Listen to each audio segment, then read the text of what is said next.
everyone.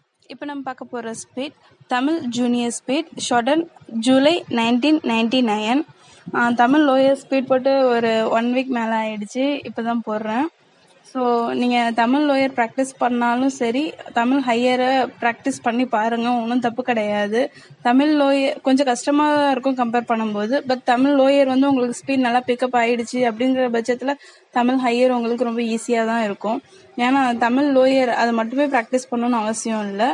அதுக்காக சொல்கிறேன். Tamil lower இன்னும் ப்ராக்டிஸ் ஆகலை அப்படின்னா நீங்கள் லோயர் ஸ்பீடியை ப்ராக்டிஸ் பண்ணி பாருங்கள். அதுக்கு முன்னாடி எப்பொழுதும் கிராம்லாக்ஸ், அட்வான்ஸ் ஸ்ட்ரோக்ஸ் அதெல்லாம் எழுதி பாருங்கள். தமிழ் இங்கிலீஷ் எதுவாக இருந்தாலும் சரி, கிராம்லாக்ஸ் ரொம்ப முக்கியம். ஸோ அதை ரைட் பண்ணி பாருங்கள். நான் ஸ்டார்ட் சொன்ன பிறகு ரைட் பண்ணுங்கள். Okay, be ready, start. துணை தலைவர் அவர்களே, போக்குவரத்து துறை குறித்த மானிய கோரிக்கையின் மீது எனது கருத்துக்களை கூறுவதற்கு அனுமதி அளித்தமைக்கு தங்களுக்கு எனது மனமார்ந்த நன்றியை தெரிவித்துக் கொள்கிறேன். முதலில் போக்குவரத்து குறித்த சில பொதுவான பிரச்சனைகளில் என்னுடைய எண்ணங்களை எடுத்து கூறிய பின் எனது தொகுதிக்கான சில கோரிக்கைகளையும் கூறலாம் என்று கருதுகிறேன். எனவே நேரம் அதிகமாகிவிட்டது என்று கூறிவிடாமல் எனக்கு சிறிது கூடுதலாக நேரம் ஒதுக்கித்தர வேண்டும் என்று அன்புடன் கேட்டுக்கொள்கிறேன். போக்குவரத்து என்றால் சாலை போக்குவரத்து மட்டுமல்லாமல் கடல் மற்றும் ஆகாய போக்குவரத்து ஆகிய அனைத்தையுமே குறிக்கும் என்பதை நாம் அறிவோம். இருப்பினும் பெரும்பாலான நேரங்களில் போக்குவரத்து என்றால் பேருந்துகளை பற்றி மட்டுமே பேசி வருகிறோம். இதிலிருந்து மாறுபட்டு நான் கடல்வழி போக்குவரத்தை பற்றி சில கருத்துக்களை முதலில் சொல்ல விரும்புகின்றேன். மக்கள் தொகை நாளுக்கு நாள் பெருகி வரும் இந்நாளில் அதற்கேற்ப குடியிருப்புகளும் வணிக வளாகங்களும் பெருகுவது இயற்கையே ஆகும். இதன் காரணமாக சாலைகளை அகலப்படுத்த வேண்டியது அரசின் இன்றியமையாத கடமையாகும். சாலை விரிவாக்க பணிகளை மேற்கொள்கின்ற நேரத்தில் நீதிமன்ற வழக்குகளின் காரணமாக சில இடங்களில் அப்பணிகளை ஆண்டு கணக்கில் தள்ளி போட வேண்டிய நிலைமை ஏற்பட்டுவிடுகின்றது. எனவே இதற்கு தேவையான மாற்று ஏற்பாடுகள் குறித்து முடிவு செய்ய வேண்டிய நிலைமையில் நாம் இருந்து வருகிறோம்.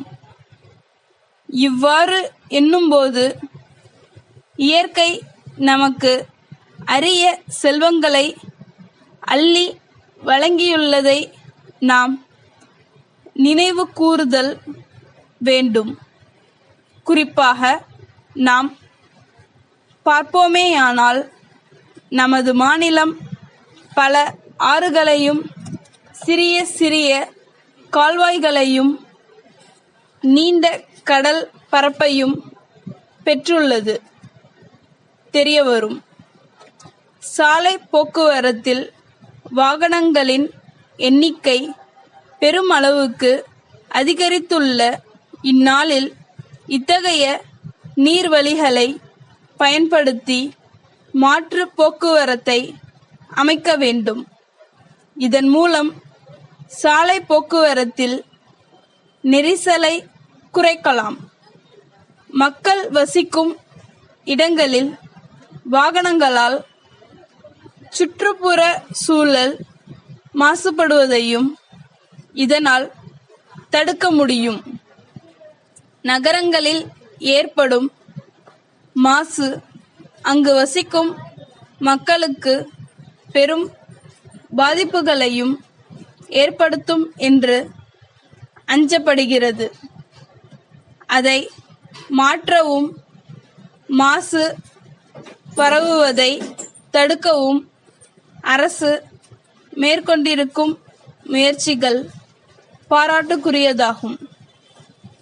சிவகங்கை காந்தி சாலையில் அமைந்துள்ள கணேசன் கணிப்பொறி நிறுவன மேலாளர் காரைக்குடி கீதா அங்காடி உரிமையாளருக்கு எழுதும் கடிதம்.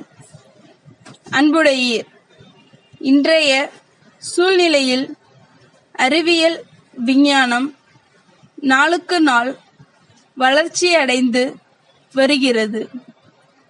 கணிப்பொறி பயிற்சிகள் மிகவும் வளர்ச்சி பெற்று ஒரு அத்தியாவசிய தேவையாக மாறிவிட்டது என்றே கூறலாம்.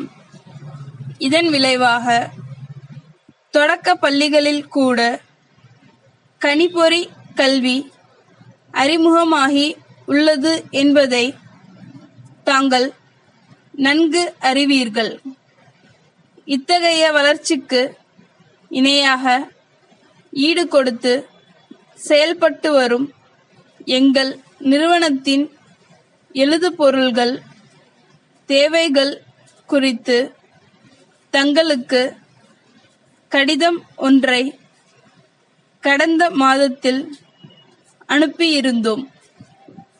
அது குறித்து தங்களிடம் இருந்து எந்தவிதமான பதிலும் இதுவரை வரவில்லை என்பது மிகவும் வருந்தத்தக்கது. இப்போதாவது இதில் தாங்கள் கவனம் செலுத்தி எங்களின் தேவைகளை பூர்த்தி செய்வீர்கள் என்று பெரிதும் நம்புகிறோம். தங்கள் நம்பிக்கையுள்ள ஸ்டாப். என் சேனல் பிடிச்சிருந்தா லைக் பண்ணுங்க, சப்ஸ்கிரைப் பண்ணுங்க, ஷேர் பண்ணுங்க. தேங்க்யூ.